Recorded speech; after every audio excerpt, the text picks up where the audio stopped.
daawadayaal halkan aan ku suganahay waa xarunta aqalka wakiilada somaliland jawiga saaka ee goobtan ayaa ku bilowday buuqisa waxan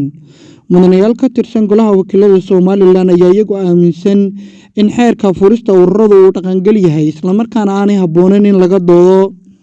halka xildhibaano kale oo mucaaridin ay aaminsan yihiin xildhibaanadii xasaanada lahaa ee shacabkani soo doorto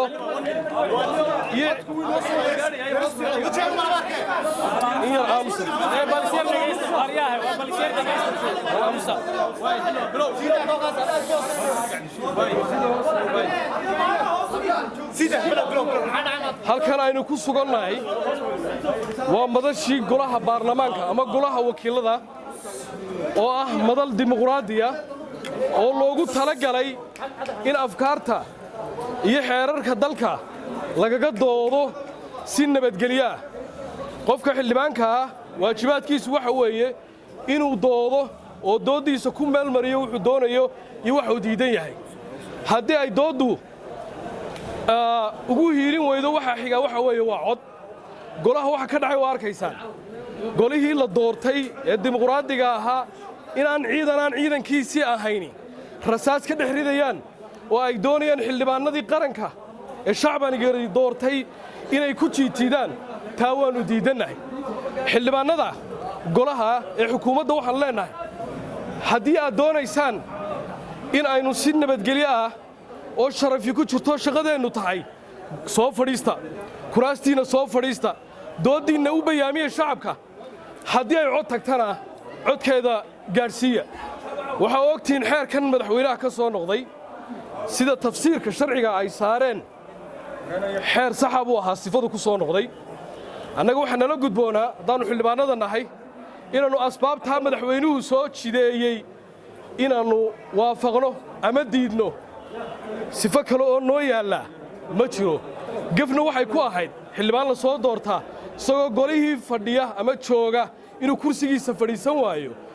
xeerka hoosaadka golahana waa ku ceeb dastuurka qarankana waa ku ceeb sharafta qof la soo doortayna waa ku ceeb aad iyo aad ba laga soo diraa qola guriga wadani baa laga soo diraa qola kale guruubo kale u shaqaysaa subax walba iyagoo cabaysan waa gruubka maxamuud xaashi baarlamaankuu nala fadhiyaa lamana dooran laakiin waa nin saamayntiisana waa xildhibaanka afariisteetanadan aan ugu oqaanay baarlamaanka nala fadhiya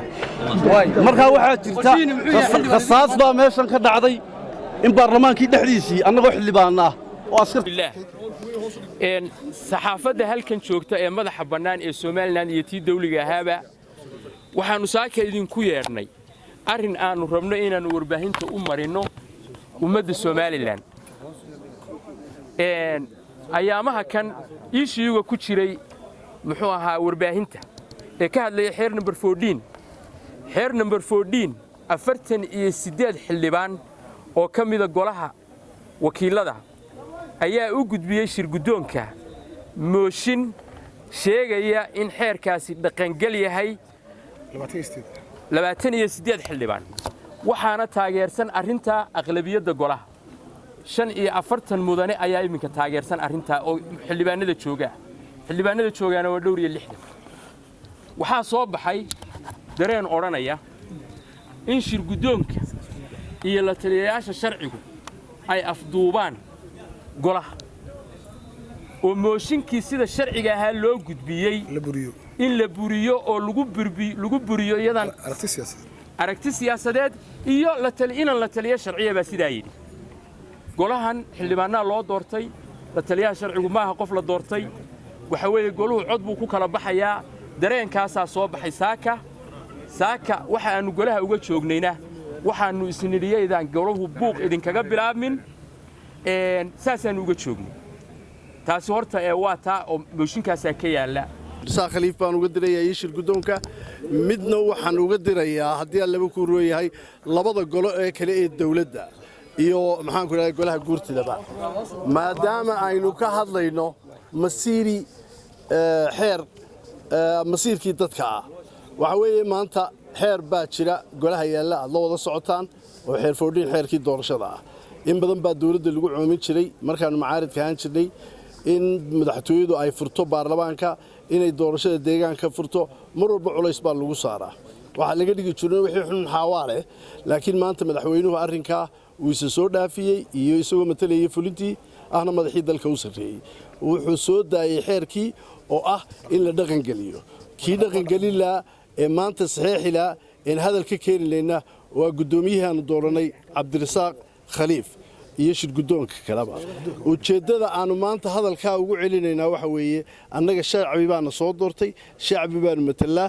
waa golo baanu gaar u taagan oo ka mid ah saddexda dhadhaar ee Somaliland maanta dareenkayga waxaan kula wadaagaynaa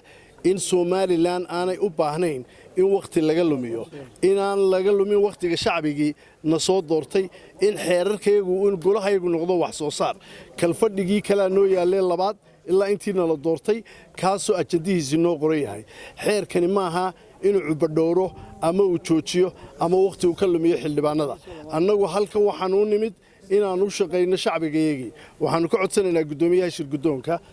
in xeerkan la dhaqan geliyo faafina lagu sameeyo maanta halka waxa jooga qariiban dhowr iyo 45 iyo ka badan oo xildhibaan ah oo ay ka mid yihiin kuwii maanta isaga doortay ee kursiga ku maamuusay ee codka uu ku helay magacooda uu ku fadhiyo shirgudoonku waa naga mid bay haayeen laakiin sharaxaad ay soo sharaxeen iyo codka aan anagu siinay ay maanta ay ku fadhiyaan waa ayaan daro inuu maanta maqli waayo shirgudoonkayagii xildhibaanadii soo doortay waxaan leenahay dadka waqtiga laga lumin dadku iyo dalku wuxuu u baahan yahay in qof kasta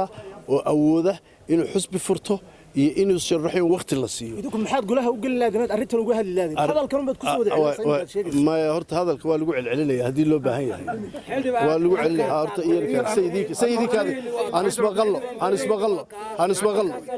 isbaqallo adigu su'aasha nin baa ka qaaday protokolka ilaali sayid nin baa su'aal weydiiyay may saribadii suuqa ma joogleen wada tirsanay waxa weeye xildhibaanadan golaha sayliina ku shaqeeyaan golihiina wuxuu afduuban yahay gudoomiyihii waxa weeye taa annagu xaq baanu leenahay inaanu si dimuqraadiyada aanu ugu gudbino miidiyaha si aanu dareenkayga iyo go'aankayga haddaanu nahay aqlabiyadii golaha ee maanta halkan idila taagan in shacbigaygu ogaadaan inuu dariiqii xaqaa ku taagan golaha nalooma diidin waanu geli karnaa laakiin waxa weeye xeer wuxuu siinay awoodda haddaanu u fadhiisano golaha inuu mooshinka uu ka dhigo oo xeerka uu si dariiqiisa ka dhigo waxaana aan isbaqallo maya one at the time basarka ilaaliya basarka ilaaliya aad baan idin jecel lahay oo saxaafad baa tiine نينو قعنت تاج واي وقاعد خضر محمد كان يا قولوها حيركا مركي اي هذا دغيستين دغيسن سؤال ان ku weydiino iyahana wadayuusna meel ma wada galaan saxaafadii waxa weeye gudoomiyaha markii hore la kulmay gudidii business committee matalaysay 10 xubnood gudidaas wuxuu u sheegay